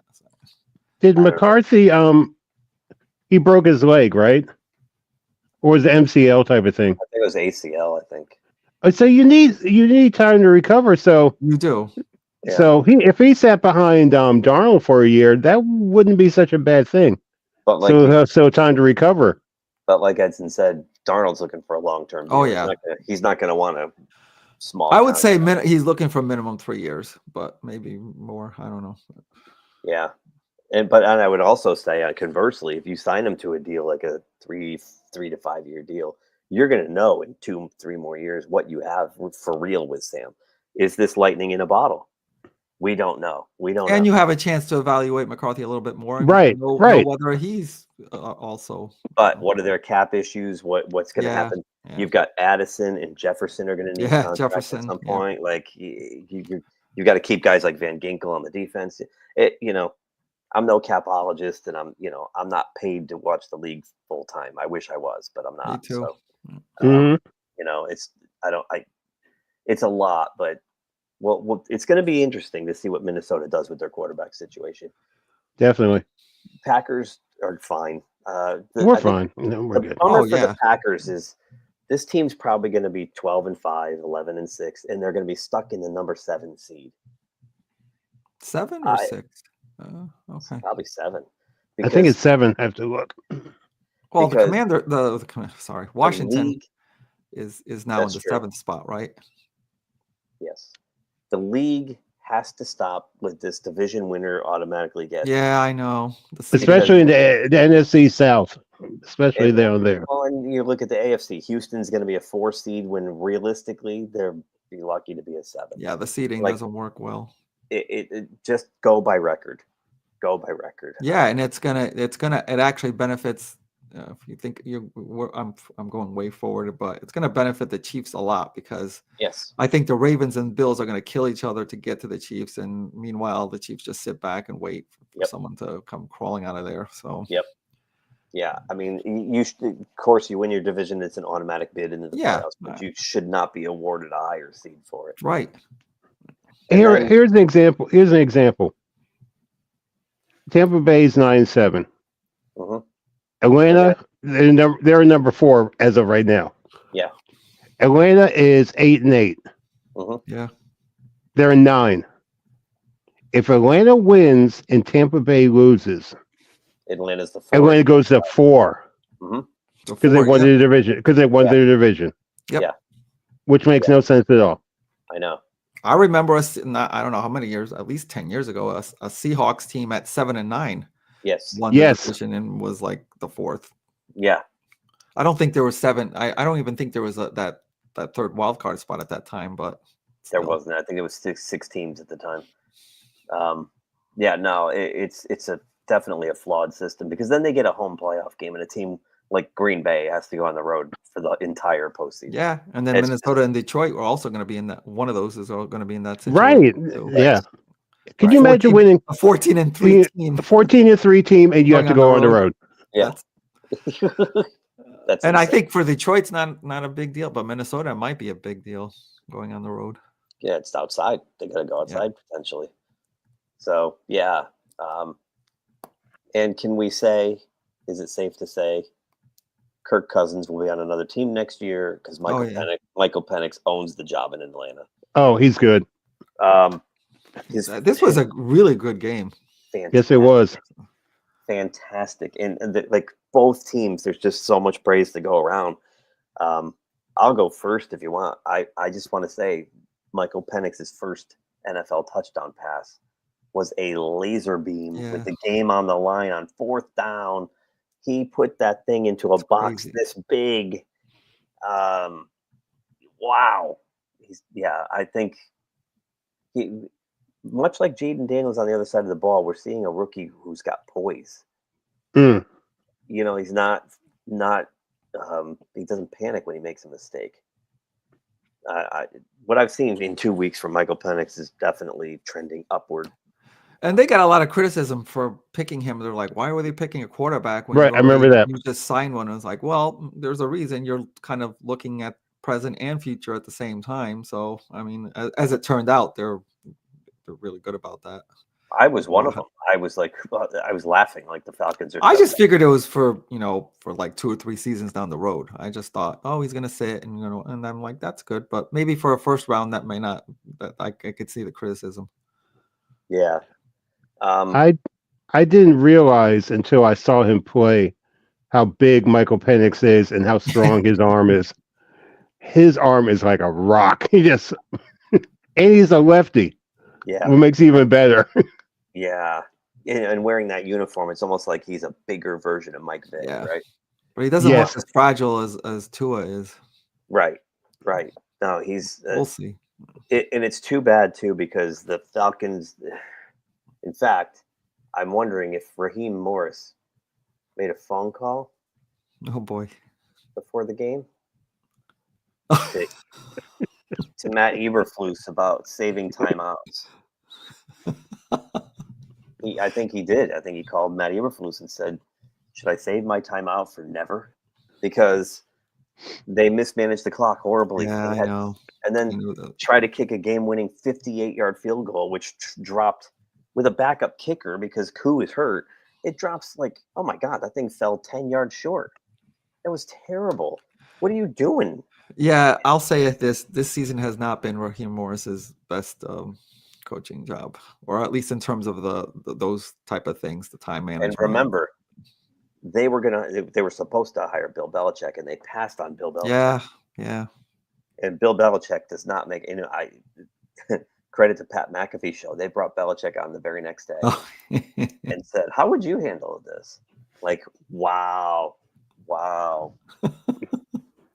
man, talk about dragging Raheem Morris. Holy moly. Yeah, bad clock management, and it killed them. They ended up having to settle for overtime. But the Commandos, Redskins football team, keep on keeping on, and that quarterback's got the Rookie of the Year lock stock. Oh yeah, I think so. Yeah. He did it again. That's 2 weeks in a row with a game-winning score. And we talked about Penix putting the ball into a box this big. So did he to Zach Ertz. Jaden Daniels just threaded in. Did you see the clip, by the way, of during the timeout before the game-winning touchdown? Marcus Mariota pulled him aside. That was cool. And said, "Don't think, just use your God-given talents." That was cool. And he ran all over the field. He looks like Lamar too. Mm-hmm. He really does. Yeah, I'm a big fan. Love Jaden Daniels, and Bruce. You live down there. Has he not electrified the fan base? It's like night and day. The biggest concern is I mentioned this at the beginning of the year. The biggest concern, which I know won't happen, RG3. Do not do what they did to RG3, which I don't think they will because No, they won't. Because the ownership is new, the coach is new, and speaking of down here, I had to go into Maryland yesterday and over to my off of 295, the state highway. Over to my left, I saw RFK. It's like The building, not the person. No, the building. Yeah, right. Thank you for clarification. I saw RFK Stadium, and it's horrible. It's just next time I go by there, I'll take a picture. I'll send it to you guys. It's like this stadium is like it's like a two-tone. It's like the white paint is coming off, and it's like rusty. It looks horrible. It's like please just take it down. They built it in a marsh. It's. Mm-hmm. I remember the last time I drove by it, which is probably 8 years ago now. The first thing that popped into my head was the Monty Python thing. Sink into the swamp. It looks like it's sinking into the swamp. It does. Fell over and then sank into the swamp. But the fourth one still. So before we move on from this game, and by the way, Washington locked a playoff spot with the win. Oh yeah, right. The Falcons. I have one more clip that came out this week. Remember last week I had in the opening video, Michael Vick was hired by Norfolk State to be their head coach, and he's leaving Fox Sports. He got a special greeting from a very special guy this week about that. Michael Vick, the new head coach of Norfolk State. Man, is that school lucky to have you. You're going to do a great job. Those kids are fortunate to have you, probably most of all, to learn from. And you'll be awesome. You'll be great for the university. And I love you, and I know you're going to do a great job for them. So all the best going forward. And I'm now a Norfolk fan. Love that. Nice. I get Coach a hat, man. Coach is gonna make me cry. I love that man to death, man. That was made me cry. I mean, those type of things are so cool. Yeah, and there's a lot of Mike Vick haters out there because of what he did with the. Oh, look. He has clearly more than made up for it. Yeah, He was a young guy. He was running with the wrong people. We get it. Everyone. That's why pencils have erasers. Right. I personally, I've always been a Mike Vick fan. I was upset. I was sad when he went through that whole dog fighting thing. But I think he's, he paid his penance and he's turned it around. So good on him, and good luck to him moving on. But yeah. When you get a phone call from Andy Reid, that's kind of cool, right? Yeah. And you know what? If Andy Reid says Mike Vick's a good man, oh yeah, take it to the bank. Yeah. So be it. And then the Lions put their stamp on. They were undefeated on the road this year. Oh, by the way, a couple other little nuggets. 5th game with 40 points and 0 turnovers. Wow. These screenshots are courtesy of That's Good Sports, by the way. I froze this video. That's wow. That's amazing. And this game itself was the first game since 1937 with 10 touchdowns and no punts. No punts. Isn't that crazy? Going for it on 4th down, which I kept thinking the whole time because it was a rematch of last year's NFC Championship game where Campbell did the same crap. Yeah. And it cost him the game. Right. He went Doesn't matter. He's not phased by. He's not going to stop. Even if it costs him again, it's not going to stop. I agree. I think he might coach himself right out of another playoff game this way. Maybe he might happen. And this was kind of tough for them because I didn't really expect the 49ers to be this competitive against them, but it's because of Mostly, I think, because of Pride. the injuries that the Detroit defense specifically have endured. Yeah, I mean, there is a lot of pride in the 49ers for sure, and I knew they weren't going to roll over. But the fact that Detroit has sustained so many critical injuries on the defensive side is gonna have these type of really close games when they get to the playoffs. Yeah. No, and Purdy is playing for a contract. Yeah. And again, we'll say it for the 19th time today. There's about 10 teams that need quarterbacks next year, including San Francisco, trying to keep him. Right. What's a shame is, though, he blew his elbow out. Yep, he did. And it's the same elbow he hurt in the playoffs last year, is it not? I don't remember. It's his throwing arm. Yeah. So he needed Tommy John surgery. Right? Oh, jeez. Is he going to need it again? Right at the wrong time. Wow. Yeah. Yeah. I don't know. So he's out for the rest of the year. We'll see. But that was a fun game to watch. I'll tell you that. It was. It definitely was very. And I was mad it was a fun game to watch because I had to get up at 2 a.m. to catch a flight out here. And I went to bed at 7:30 so I could, and I put this game on to fall asleep to, and I ended up watching the whole thing. Yeah, it wasn't the Seattle Chicago game. No, that's the one I needed. Yeah, exactly. Are they still playing? What? I'm still, I know. I'm still amazed by that Detroit offense, the way they run. Not just the running game, but I mean just the way they're organized and the way. Geez, it's like that they're going to lose that offensive coordinator for sure. Oh, Ben Johnson's What the heck? out of there. Oh my gosh. Mm-hmm. I mean, if he wants to, obviously. Yeah, I was going to say, Maybe. or unless they make some kind of history and give Unbelievable. and make him the highest paid offensive Yeah. coordinator in the history of the league. Oh, wait, hold on.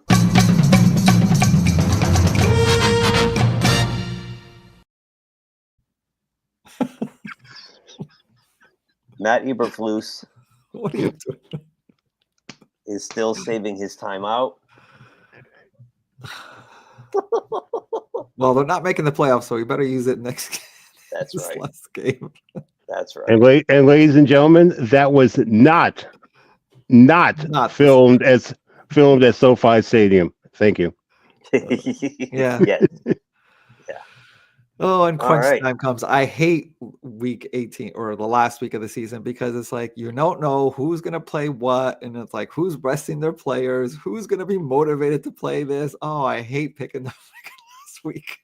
Yeah, and Mad Dog Russo went off yesterday. This week's hot garbage. It's hot garbage. Yeah, I mean it can be. I mean there's at least one high stakes game. I mean there's a couple. There's more than one. I'll be right back, guys. But he was saying something to the effect of, they put Tom Brady on the Falcons game, or Tampa Bay game. Well, maybe it's the Tampa game, and that's there's not many high stakes game. And Tony Romo is on the I forgot which game did they put him on? Maybe it's Miami and the Jets. I think it's Miami and the Jets, because there's really not a lot of high stakes games here, and because the biggest high stakes games are played today on ESPN. I mean, except for the Detroit Minnesota game at the Detroit Minnesota game, but that's NBC. Yeah. No. Yeah. So Fox and CBS are kind of stuck, with the Sunday lineup, which doesn't have a whole lot of drama in there. So I guess while we wait for Bruce to get back, you can do your first pick. It's hilarious that you're showing me this when I see the times that are in California. So instead of 4:30, I see 1:30. It's so hilarious. Right. No, it's fine. Leave it that way. I just think it was just hilarious trying to get into that. Like if I was living there to get into that mode as opposed to the 1 o'clock, weird. 4 o'clock game. It's weird having a late breakfast watching the early games. Yeah, 10 a.m. Well, crazy. I wasn't really that comfortable with the Saturday game, so I went right for the team that one of the two teams that I've been on pretty much all year long, and that's the Bucks over the Saints. I just think it's too high stakes for them to lose this game, and I think they're at. Oh no, they're at home too. and they win. They're in the playoffs. They cannot lose this game against the Saints. I mean, so that's basically all I'm going to go with. The fact that it's everything's up. It's like it means so much to them just to get because like you said before in the show, if the Falcons win and they lose, they're pretty much out. I mean, they got to win this game. Yeah, no, I'm with you completely. I can't see Baker Mayfield giving this one up. Not the way he's played all year. He's put the team on his back how many times just to keep them in it while they, most of their roster was injured. And boy, how about that Bucky Irving, a rookie, comes out of nowhere. He's got 1,000 yards on the ground. Crazy. Yeah, another great story. And Bucky Irving was huge during that spell when all those wide receivers were hurt. So yeah, That's right. That's right. You're a good point. I mean, him and Kate Otten, the tight end, just the two of them, blossomed during that time. I forgot to say, there's another reason why I hate picking the last, week 18. It's because they're all divisional games, and those are very tricky. Not all of them, but most of them are. Yeah. No, I mean, I think all of them are divisional for sure. Are there? I thought there was a couple that aren't. I could have sworn I went through them all. No, yeah, you're right. They're all division. Yeah, and those division games, no matter what the records are always pretty tricky. But in this case, I mean, Buccaneers got to win this game. Oh, absolutely. I'm taking. Oh, Bruce is back, solid. Unless he's not ready yet. I'm ready. Okay. You want to make your pick? Your first pick? Yeah, I had to use Matt Eberflus's timeout. I apologize.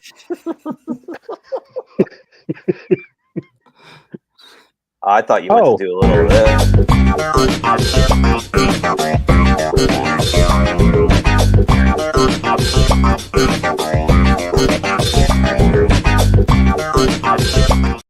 Oh, no way.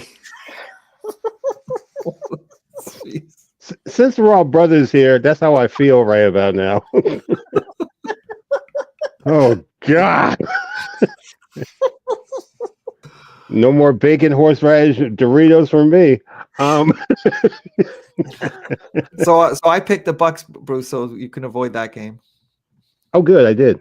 Okay. Okay. And the shout outs for this week are right. It's right.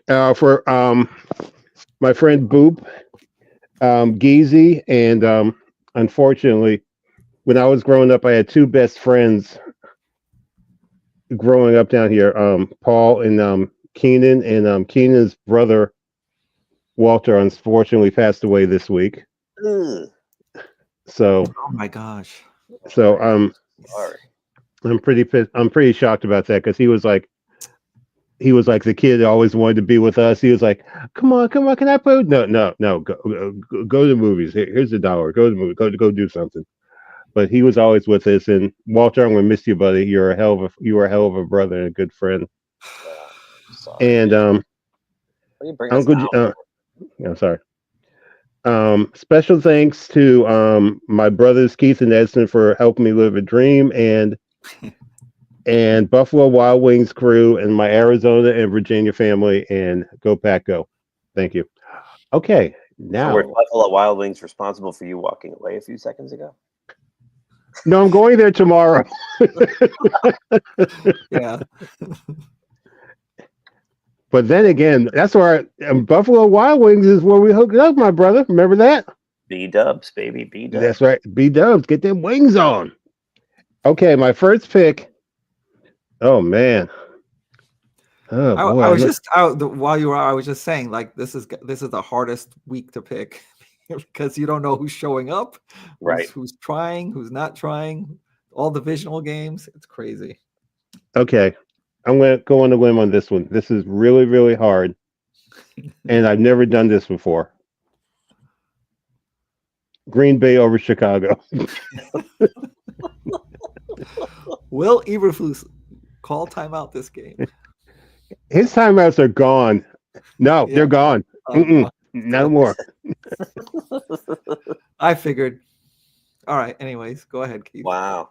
And so I'm picking Atlanta. Oh, okay. At home against Carolina. Carolina's played so much better of late. Yep. And they might be sort of game. They're going to go in there and try their their best. But without Chuba Hubbard, and the Falcons really need this game. Yep. So I'm taking Michael Penix at home. It won't be enough because I think you're right. Tampa Bay is also going to win, but Falcons. Okay. What's your number 2? Thank you for that, because I too am taking the Falcons, and I was actually surprised that this line was so big. It was like 8 points or something, and I was like surprised of that being a divisional game. But that must be Carolina can't win without Chuba. Right. It must be that factor, the fact that he's out. So, but yeah, I mean, I'm excited. I'm actually excited for this game because I want to see more of Penix, and I think they'll like for all the reasons you said too, that they'll win this game. Well, there's a penalty in the NFL when someone gets tackled and someone comes flying around the corner and the guy's on the ground. Oh, yeah. And someone jumps onto the pile. Oops. You know what that penalty is called? It's called piling on. You're piling into the Falcons? Yes. I knew it was leading to the next. And the essence just like figured it out like halfway through. I saw this twinkle in your eye. I'm like, damn, he's getting it already. Yeah, because Atlanta needs this game. Atlanta definitely needs this game. Yeah. That's what I tried to do this week. Try to like who needs what. Right. Who needs the game? I'm sticking with the piling on theme. Same thing. I'm taking the Buccaneers.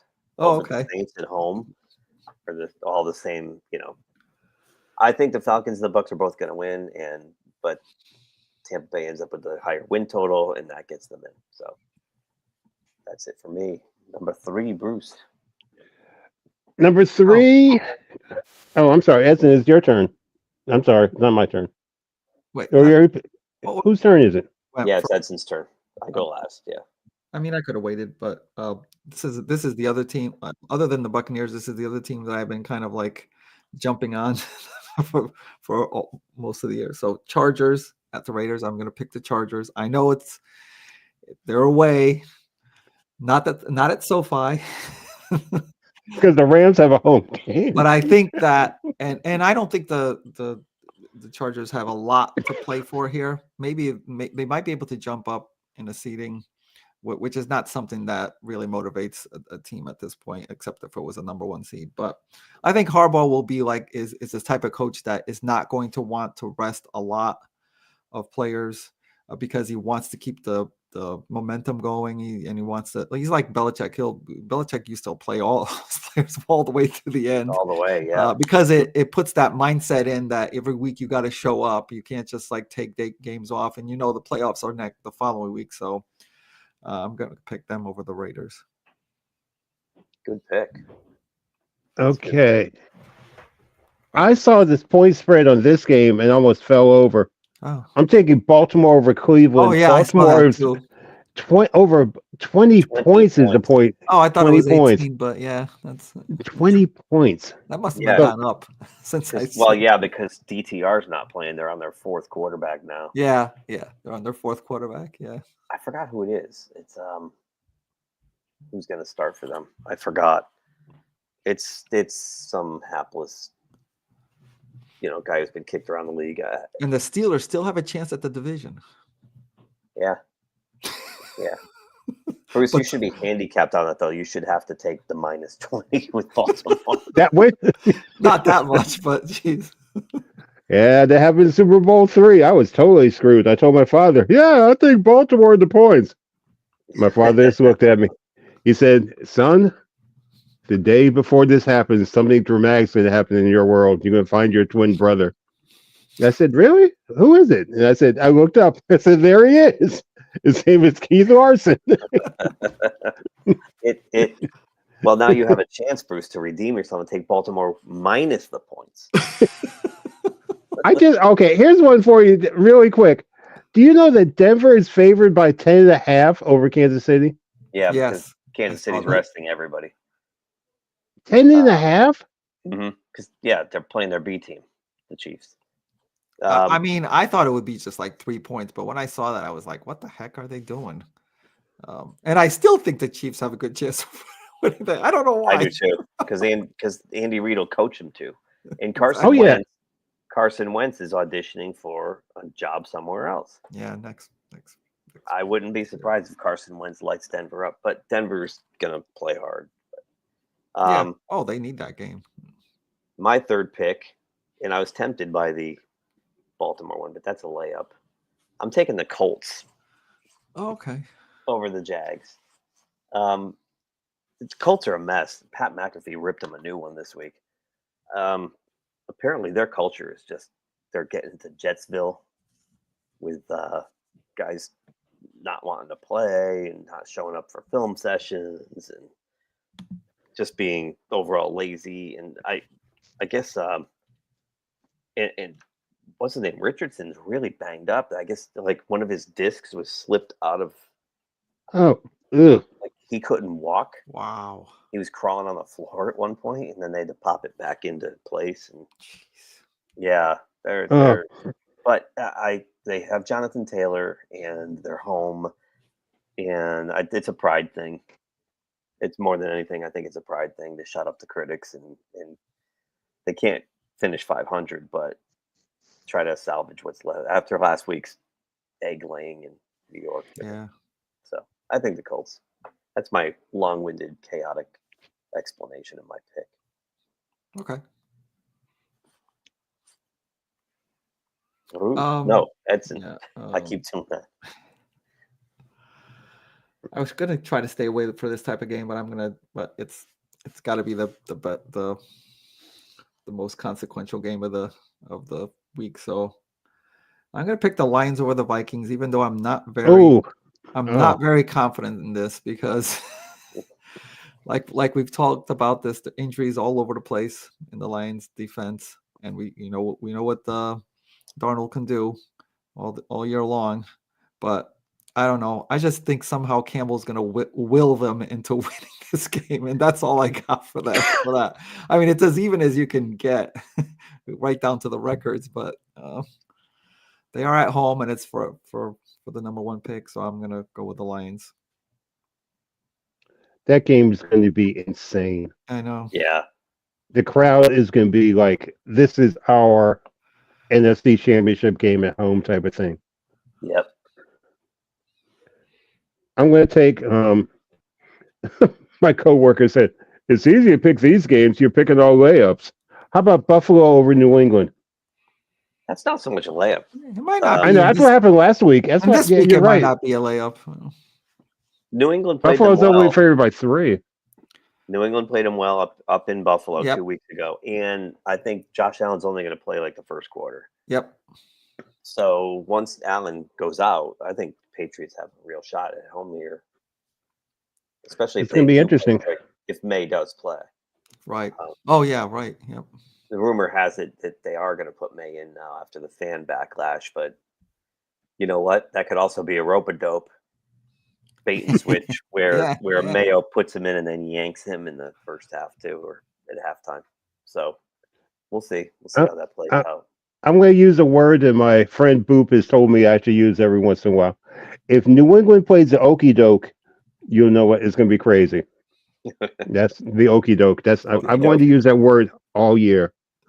And thank you to my friend Boop up in Rhode Island. Take care of yourself. Okie doke. Well, since I am officially in last place with my picks for the regular season, gotta go crazy with this. And it is the last week. I'm picking the Cincinnati Bengals to beat Pittsburgh. Cincinnati, Wow. But a lot of it's because I've been saying for 4 weeks that Cincinnati's going to find a way in, and I'm right there. I'm almost right. And I think they're going to take care of their business. Whether they get the help they need, I'm not sure Denver's going to lose to the backup Chiefs, but that might kill Cincinnati's chances. But I think they're going to do their part. I don't. Yeah, and ironically, they need Jets bag too. Yeah, they do. They need Jets bag. I just think that there's no way the Steelers can keep up on the scoreboard. The first game. That's a good point. That's a good point. Yeah. First game was an aberration when the Steelers scored 44 to Cincinnati's, oh, by the way, 38. So they're getting, Cincinnati puts up 30 plus. I can't see, especially the way the Steelers have looked the last 3 or 4 weeks. So Bengals to take care of business in Pittsburgh. And I will also, that'll be my second prediction that I told you guys back when the Steelers were like 9-2 or 9-3, that they'd end up 10-7. Right. You did say that. You did say that. You did say that. I told you that. I told you. Yep. I told you. Mm-hmm. All right. Who's next? Edson, last pick. I actually was going to go there, but I'm not going to do it again. I actually do think the Jets are going to beat the Dolphins. And I was going to pick that, but I'm like, no, because the last time I went against, I got killed on that. So, but that is one of the conditions that Cincinnati needs for the Jets to beat the Dolphins. And I also agree with you. I think might Aaron get Rodgers, considering it might be his last game. And you got the back, Tua's not playing again. So, but yeah, Aaron Rodgers will have something. He just wants the pride proven something. So I'm going to stay away from that. Yep. So I'm going to go with a team that I haven't really liked to pick against a team that I have liked to pick, the Seahawks over the Rams. Wow. I just think the Rams are not going to, there's still a lot of injuries. There's not much to try to do. They're already in it. They got that division no matter what happens here. And is that true? Yeah, that's what I saw. That I think the tiebreakers has eliminated the Seahawks. Maybe I could. Let me look. I'm gonna look right now. Go ahead. I could be wrong, but I could have sworn I saw that the Rams. I was going to look at the playoff thing next, but yeah, that's okay. I mean, I'll just stick with the pick anyways. Yeah, the Rams are in the playoffs and Seattle's out. Seahawks are out. Yep. And I do think that team will rest some players. That's basically on that. That's the only reason. Okay. Otherwise, I would never have the Seahawks over the Rams at home. But in this case, I will. So that game is being played where? I don't know. The Coliseum. Another SoFi debacle. All right. Oh, wow. Bruce, what's your final pick of the year? Philadelphia over the Giants. But the thing is, though, I'm upset because Saquon's not playing at home. That makes me sort of mad. I was actually shocked that the organization is making a sensible decision. Nick Sirianni using his brain? I know. Yeah, that's crazy. All right, Sid. I mean, I was shocked. I really thought that they'd let him go for it, but it makes more sense for them for the year as a team to not do it. Yeah, I mean, if it was closer, if he needed like 40 or 50, but he needs 101 to break 100 to tie, and that means he's got to play the whole game. And if he gets dinged up or worse, right, Sirianni's head on a platter. And I don't think because this game doesn't matter. Yeah, they no longer can get the number one. Right, they're stuck on number two. So yeah, there's no reason at all to play him. It's too bad, but it's smart. I mean, the goal is not to break personal records. The goal is not to get into the playoffs. The goal is to win the Super Bowl. The Super Bowl. And if you lose your best offensive weapon, well, could you? I think you guys have to back me up on this. I think Sirianni was going to. I mean, I'm showing my age now, being a Philadelphian before I moved here. He was going down the South Street, getting himself a hoagie, and someone pulled him in the corner and said, "Hey, Sirianni, what are you doing? What are you doing? What are you doing? Gonna play Barkley, man? Don't be playing Barkley, man. We got peoples. All right, don't be playing Barkley. But I want to play Barkley. No Barkley. We end up in the Schuylkill. Somebody who put big money on Barkley not breaking the right. Yeah, I think he's going to sit down Brown and Devonta Smith and all of them at some point in this game. Probably. Philadelphia is quietly having a great year. I mean, this is underrated. Their defense is really good. After what they did to Baltimore, that's why there was coming out party. I think. Yeah, I really do. Well, they were 2-2, right? So that means they've been 11-1 in their last 12 games. Yep. So yeah, so it's going to be the Tanner McKee show with a whole bunch of backups. Might be interesting. Might be interesting. My last pick of the season, I'm with you, Edson. I'm taking the Lions at home. Okay. There is a lot at stake here. It's the number 1 overall seed. I mean, now, granted, Detroit still probably wouldn't have to go outside. No, because they'll drop. They might have to go outside. Because I was like, if Minnesota gets the number 1, they also play indoors. Is my point to go to the Super Bowl, which is I indoors. see what you're saying. Yeah. But yeah, I think what Bruce said. This is going to be like having the Super Bowl in Detroit tonight, or tomorrow night. It's going to be insane. It's going to be so loud in there. So with that, let's quickly look at the playoff picture before we close out the regular season. So currently the Chiefs and the Lions have the number 1. The Chiefs are locked. The Lions are not. The Bills and the Eagles are both locked at number 2. They are locked. So they're going to empty the bench this weekend. The Ravens and the Rams. The Rams have the 3 seed locked, correct? No? I think you're right. I'm looking at it now. I think they may actually can go to the 4th seed. Could they? Wait a minute. No, because the Raiders, the Rams are the Rams are 10-6. So the winner of the South would be Tampa Bay if they win, and I think they would leapfrog them into the 3rd. I think you're right. I think you're right. Has Rams lost to Tampa Bay already this year? They might have. Then it goes to division, then it goes to conference, and then common opponents. Right. I actually don't know for sure. I'm looking right now while you talk about it. Well, that may have been a bad Seahawk pick.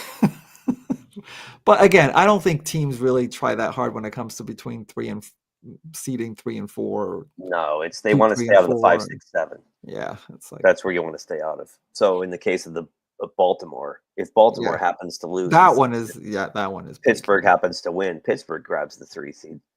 You want that home game. You want to be one of those top 4 seeds. Get that home playoff game, at least one of them. So Texans locked in for sure. Have the 4. Steelers in Minnesota right now currently have the 5. Can you imagine? They're 14-2 Minnesota, and they're the 5 seed. That's crazy. The Chargers can actually move up to 5 if if the Chargers win and the Steelers lose. Yeah, the Steelers end up the 6th seed, and they will go to Baltimore for their first playoff game.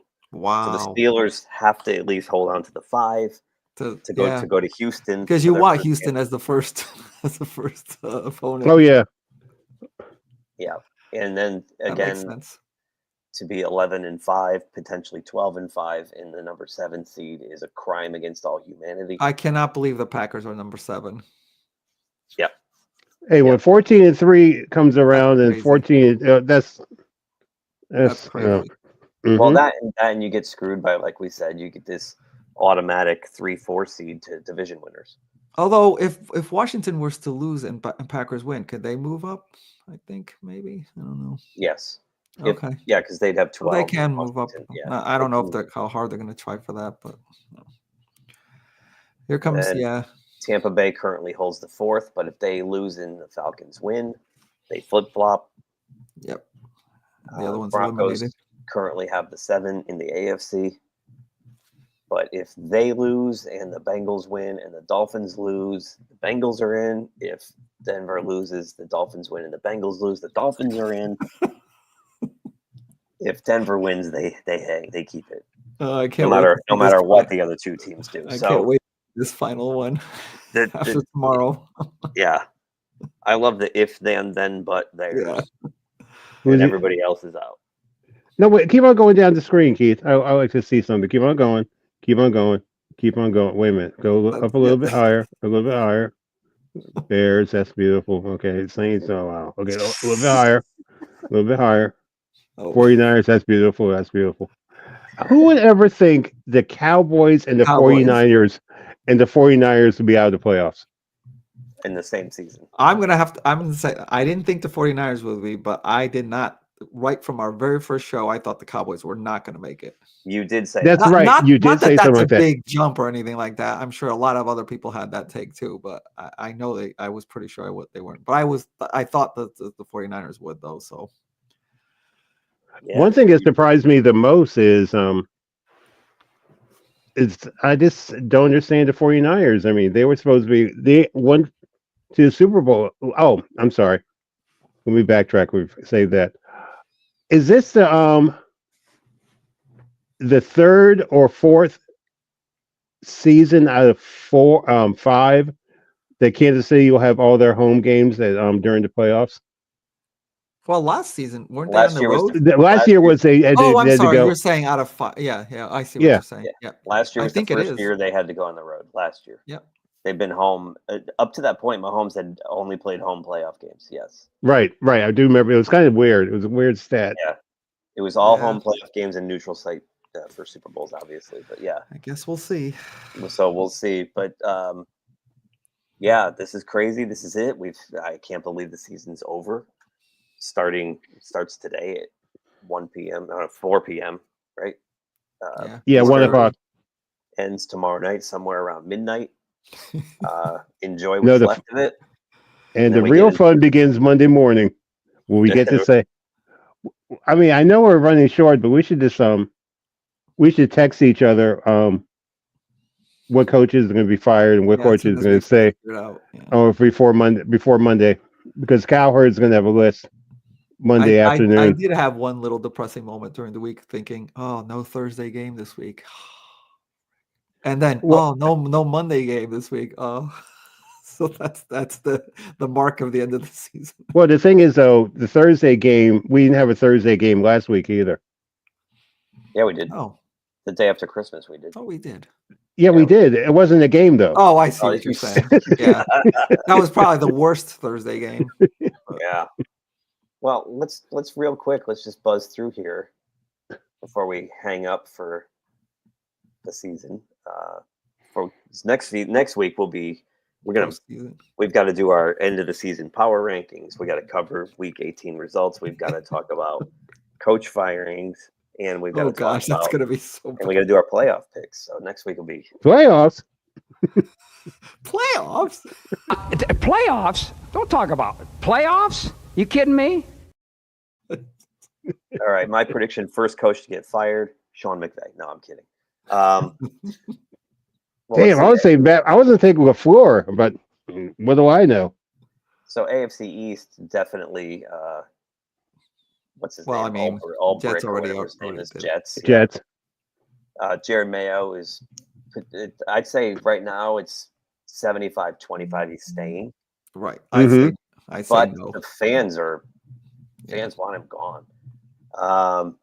I think that all the coaches in the AFC North are safe. Yeah. Right. Zach Taylor made the late run, and Stefanski's won Coach of the Year twice in the last 5 years. He's a good coach. He's a very good coach. He has no ability at quarterback. If Cleveland fires him after one bad year, after they gave him Deshaun Watson to deal with, come on. Let's see. In the South, Sean Steichen in Indianapolis might be in trouble. Mm-hmm. If Pat McAfee has his way, he'd be gone. Doug Peterson definitely out of there. I think so. One way or the other. Brian Callahan, Tennessee, they probably give him another year. I think they give him another year. Yeah. Mm-hmm. It's a huge roster rebuild. I don't think you can hold him responsible for that. I think, sadly, I think Antonio Pierce is dog meat. Right.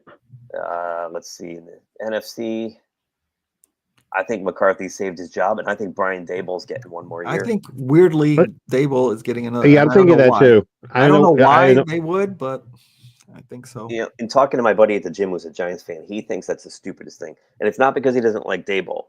It's because he's like, you're going to get into one of these stupid dog chasing its tail situations where they're going to go draft a quarterback probably, right? Or sign one. And then if next season doesn't work out, they're going to fire Daboll and his staff.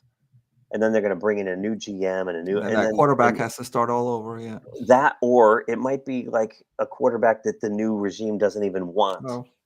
And then you get into this whole thing, right? And then they just go through this same process they just did with Daboll. You'll have like 3 bad years, and then so he thinks it's time for a clean break. Just get rid of the clean house, GM, coach, everybody, just broom them and start over and get your franchise quarterback in place with the new people. That sounds sound to me. Unfortunately, I think the Giants are going to keep Daboll another year and give him another shot because of the quarterback situation. Yep. The Bears. Just the Bears. That's it. Bye bye. Sorry, Tom Brown, but I mean he was a sacrificial lamb. Who takes that job? I don't know. It'd be intriguing if they do go get Pete Carroll. I think it was. I was thinking Pete Carroll. That'd be an interesting proposition because it might be the right guy to bring in for that young quarterback. You know, just stabilize the situation because there's a lot of veterans like Keenan Allen there around him. You got to fix the offensive line and stabilize that quarterback situation. The rest of the team's pretty good. Let's see in the South. I think Morris will get another year. How long are the Saints? Darren Rizzi's. I don't know. I mean, they tend to. I think they like him, but I don't think he's head coach material. Yeah. And I think what's his name in Carolina is gonna. He's I think he'll stay. Yeah. Rams, Seahawks. I don't think anybody's really in danger here because I don't think so either. Because there's no way in the world. I mean, even though San Francisco's have a losing record, are you going to fire Shanahan? No way. No, and Gannon's done a great job in Arizona this year. Mike McDonald in Seattle, his first year, he's done pretty good. And you're not going to Rams fine. So yeah. The thing that bothers me about Seattle, I look at that record, and I'm like, 3-6 at home. Mm-hmm. That's shocking me. That's really shocking me. Yeah, if they can reestablish that home dominance, they'd be a really good team. Because that's a nasty crowd. I mean, they're like really into their team in Seattle. At least they used to be. Mm-hmm. Yeah, used to be tough to win there. Yep. All right. Well, we've made it to the end of next week. Will be our first postseason show. Mm-hmm. We ratchet up the stakes. We curse the Chiefs even more. Right, actually, and I curse the Packers if they lose. We won't curse the Chiefs because they're not playing. They won't be playing the following week, really. We'll curse them out of just because. Yeah, because you know what? With the Chiefs, if you want to crown them, then crown their ass. That's awesome. Denny Green says it. He just puts it out there, you know. All right, the great Denny Green. And just remember everything, guys. That's the most important thing. If you're going out to play, bring your soda can with you. Okay. The soda can. I'll go get mine right now. I really don't want to know this. Thank you, Edson, for clarifying everything wrong. That's it. Thanks for watching, everyone. Please like, share, and subscribe, and we'll see you all next week for the playoff. Happy birthday. Hey, happy birthday, Keith, next Saturday. Is it next Saturday? Yeah. It was, I don't know. He was there. He's not saying anything. Why'd you out me? Huh? You thought I froze. Oh, yeah. You outed me. I did freeze. I mean, I did think you froze. I thought you froze. Like, no, I did that. Okay. I possumed you. Thank you. Okay, well, won't say anything until next week then. Maybe they'll give me a Steelers loss. Their first round exit. Edson, it's the pressure. The pressure, my brother. The I pressure. know. I'm scared. Here comes 0-5. Hey, you all have a great week, all right? You too. All right, we'll catch you guys later. Yes, I think no. Yes, the joyfulness is over. The joyfulness is over. Thanks for watching GeekTime TV. If you like this video, please subscribe to the channel. If you subscribe, make sure to check the little bell icon anytime someone from our network drops new content here. Want some Geek Time swag? Check out the merchandise available in the Geek Time TV store, linked in the channel description below. Share Geek Time TV with friends, and as always, thank you for your support. We'll see you soon.